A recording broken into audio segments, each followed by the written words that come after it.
क्या आपने कभी सोचा है कि आपके परिवार में जो रिश्ते हैं उनमें छिपा हुआ दर्द और राज आपकी जिंदगी को कैसे प्रभावित कर सकता है? हेरेडिटरी सिर्फ एक हॉरर फिल्म नहीं है, ये एक ऐसी साइकोलॉजिकल जर्नी है जो दुख, दर्द और घातक रूप से परिवार पर लगे श्राप को एक्सप्लोर करती हैं। इस फिल्म की खामोशी भी चिल्लाती है और हर एक सीन जैसे आपके अंदर कुछ तोड़ देता है। एरी एस्टर ने इस फिल्म में सिर्फ जंप स्केयर का सहारा नहीं लिया है, बल्कि आपके मन में एक ऐसी अनईजी फीलिंग पैदा की है जो आपके साथ लंबे देर तक रहती है। आज हम हेरिडेटरी के हिडन सिंबल्स, डीप मीनिंग और उसके विचलित करने वाला लेकिन विचार करने लायक एंडिंग को डिकोड करेंगे। क्या इस परिवार का दुख सिर्फ एक पर्सनल ट्रेजेडी थी या इसके पीछे कुछ और ही भयानक छुपा हुआ था? तो चलिए शुरू करते हैं एक हॉरर साइकोलॉजिकल सफर। पेमन को फिल्म में एक मुख्य शैतान के रूप में दिखाया गया है। पेमन एक डेमोनिक एंटिटी है जो शैतानिक हैराकी में एक इम्पॉर्टेंट फिगर है। फिल्म में हर जगह उसके प्रेजेंस के हिंट दिए गए हैं, जैसे कल्ट के सीक्रेट सिंबल जो ग्रैंड मदर एलन के नेकलेस, चार्ली की ड्राइंग और पीटर के रूम में छिपे हुए थे, और चार्ली के एक्सीडेंट पोल में भी वही सिंबल का दिखाई देना। सारी घटनाओं का एक मीनिंग निकलता है। एलन पीटर की दादी का सिर कटा हुआ पाया जाना, चार्ली की मौत में उसका सिर कट जाना, एनी का खुद से अपना सिर काट लेना। पेमन का प्रेजेंस बार बार कंफर्म होता है, सिंबल, रिचुअल और डेमोनिक पोजीशन के थ्रू। ये सब किंग पेमन के लिए बलिदान देने का प्रतीक है, क्योंकि ऑकल्ट या तांत्रिक विधि में सिर काटना स्पिरिट को वेसल से आज़ाद करने का तरीका माना जाता है। ठीक वैसे ही जैसे किसी देवता को खुश करने के लिए किसी जानवर की बलि दी जाती है। चार्ली हर टाइम एक क्लिक साउंड करती है, वियर्ड और डिस्टर्बिंग इमेज बनाती है जो उसके सबकॉन्शियस में चल रहा होता है। पीटर भी जब एंड में पेमन बन जाता है तो उसके मुंह से वही आवाज आती है। ये सब एक सिग्नल होते हैं जो पेमन के प्रेजेंस को दिखाता है। फिल्म में एक चमकती हुई रोशनी हर सुपरनैचुरल मोमेंट में दिखाई देता है। ये पेमन का एनर्जी फील्ड होता है जो चार्ली के मरने के बाद पीटर में आ जाती है। फिल्म का नाम हेरिडेटरी सिर्फ एक शीर्षक नहीं है, बल्कि पूरी कहानी का सार है। लेकिन इसके दो पॉसिबिलिटी हो सकते हैं: मानसिक बीमारी का विरासत में मिलना, दुष्ट आत्माओं का पीढ़ी दर पीढ़ी स्थानांतरण होना। इस परिवार में ये मेंटल इलनेस पीढ़ी दर पीढ़ी चली आ रही थी। एनी की माँ डिसोशिएटिव आइडेंटिटी डिसऑर्डर से ग्रसित थी, और यह संकेत देता है कि एनी और पीटर भी मानसिक बीमारी का शिकार थे। क्या यह सब एक मेंटल इलनेस था या एक शैतानी योजना?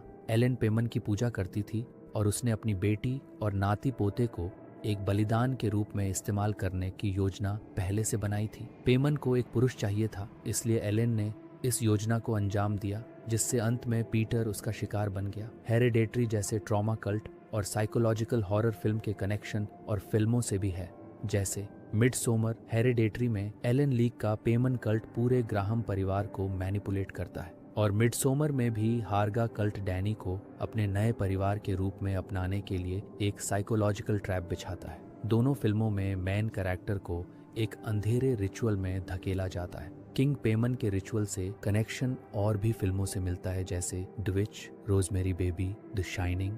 तो आइए जानते हैं इस फिल्म का मुख्य शैतान पेमन आखिर कौन था। पेमन एक प्राचीन शैतानी आत्मा है जो वेस्टर्न ऑकल्टिज्म और डिमोनोलॉजी में काफी प्रसिद्ध है। ये एक ऐसे शैतान के रूप में जाना जाता है जो नॉलेज, पावर और हिडन सीक्रेट का मालिक होता है। पेमन का जिक्र लेमेगेटोन क्लेविकुला सैलोमोनिस में होता है, जो कि सोलोमोनिस डिमोनोलॉजी का एक हिस्सा है। नरक के राजाओं में से एक है और लूसीफर का विश्वसनीय दूत है। इसका नाम इस्लामिक और क्रिश्चियन डिमोनोलॉजी दोनों में आता है।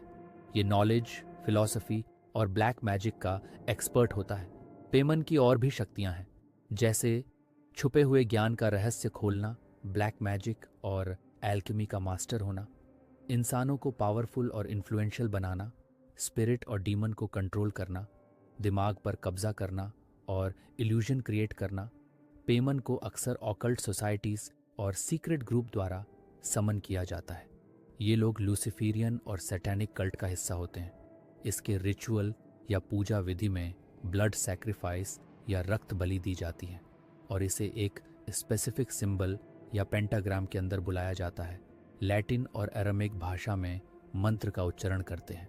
साथ में म्यूजिक और इंस्ट्रूमेंट भी बजाया जाता है। हेरिडिटरी फिल्म में पहली मौत से ही पेमन रिचुअल की शुरुआत हो चुकी होती है। हर कैरेक्टर जैसे एक गुड़िया की तरह खेला जा रहा है। जब एनी पूरी तरह टूट चुकी होती है, वह अपने पति स्टीव से कहती है चार्ली की पुरानी नोटबुक को जलाकर सब खत्म कर दे। लेकिन जैसे ही वह नोटबुक जलता है, स्टीव खुद जलकर मर जाता है। ये सब एक ऑकल्ट प्रैक्टिस का हिस्सा होता है। क्योंकि पेमन को बुलाने के लिए कई बलिदानों की जरूरत होती है, स्टीव के जलने के बाद अब एनी के पास कोई नहीं बचा था। वह पूरी तरह पेमन के कंट्रोल में जा चुकी थी। पीटर जब उठता है तो एनी दीवारों और छत पर चुपचाप चिपकी हुई बिल्कुल किसी डरावनी आत्मा की तरह बिना आवाज किए धीरे धीरे पीटर को देख रही होती है। एनी जब खुद का सिर काट लेती है, ये सब देखकर पीटर सदमे में आकर खिड़की से कूद जाता है। जैसे ही उसकी बॉडी जमीन पर गिरती है, एक रोशनी आकर उसके शरीर में समा जाती है।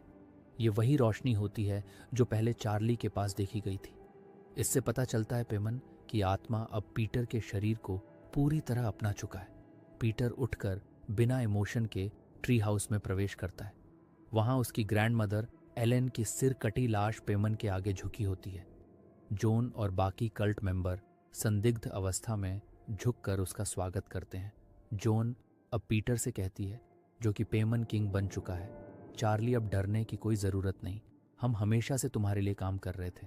अब तुम्हें सही शरीर मिल चुका है। अब ये बात क्लियर होती है कि चार्ली शुरू से ही किंग पेमन की शारीरिक अवस्था थी, लेकिन किंग पेमन को एक पुरुष का शरीर चाहिए था। इसलिए सब कुछ इस तरह से सेट किया गया था कि पीटर की आत्मा नष्ट हो जाए और पेमन उसका शरीर ले सके।